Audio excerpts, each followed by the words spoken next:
আসসালামু আলাইকুম এভরিওয়ান। সবাই কেমন আছেন? আশা করি সবাই ভালো আছেন। আমিও আছি আলহামদুলিল্লাহ। আমি মুক্তাস লাইফস্টাইলে সবাইকে স্বাগতম। আজকে শুক্রবার, জুমার দিন। সবারই আজকে বন্ধের দিন। তো প্রত্যেক শুক্রবারেই আমি বাসার সবার পছন্দ মতো ভালো কিছু খাবার রান্না করার চেষ্টা করি। তো আজকেও আমি সবার পছন্দ মতো হাঁসের মাংস রান্না করছি। তো ভাবলাম আপনাদের সাথে শেয়ার করি। হাঁসের মাংস আমরা অনেকেই পছন্দ করি এবং কি রান্না করতেও পারি। অনেকে মাংস হাত দিয়ে মেখে রান্না করে, আবার অনেকে মশলা কষিয়ে তারপরে রান্না করে।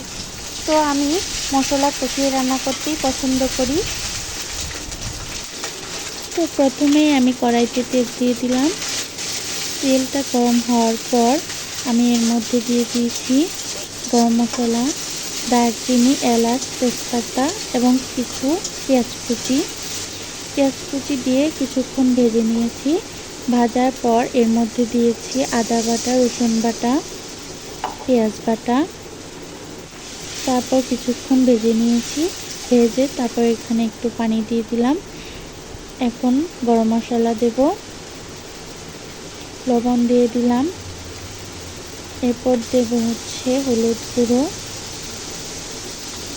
মরিচ গুঁড়ো, ধনিয়া গুঁড়ো, জিরে গুঁড়ো, দারচিনি, এলাচ, তেজপাতা গুঁড়ো দিয়ে সামান্য একটু পানি দিয়ে ভালোভাবে মশলাটাকে কষিয়ে নিব।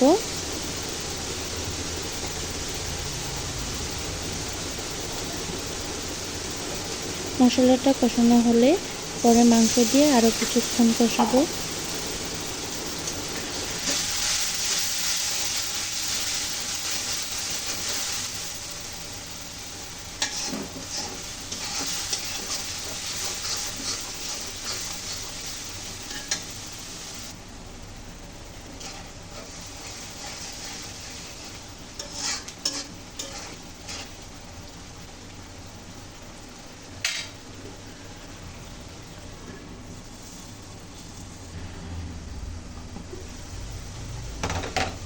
তো বন্ধুরা দেখেন, মশলার উপর তেল ভেসে উঠেছে।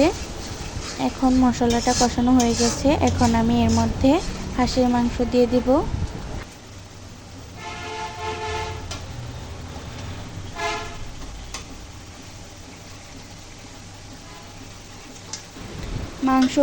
মাংস এবং মশলা ভালোভাবে মিশিয়ে নিয়ে ঢেকে দেব।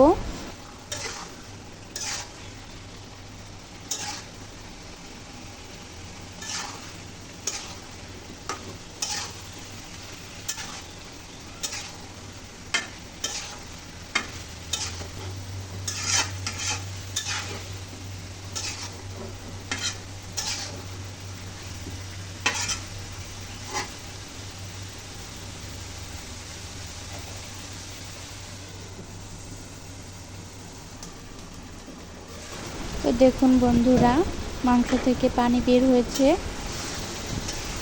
মাংস যত কষাবেন মাংসের স্বাদ তত বাড়বে, খেতেও অনেক ভালো লাগবে।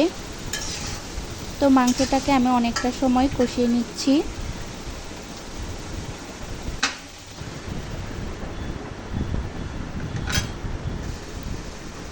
তো বন্ধুরা, আমার মাংস কষানি শেষ।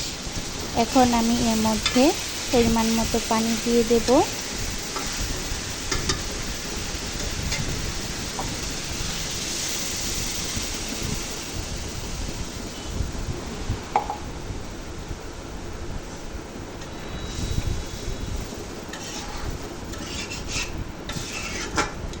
পানি দিয়ে এখন আমি ভালোভাবে পানি দিয়ে মিশিয়ে ঢেকে নেব। ঢেকে অনেকক্ষণ জাল করব।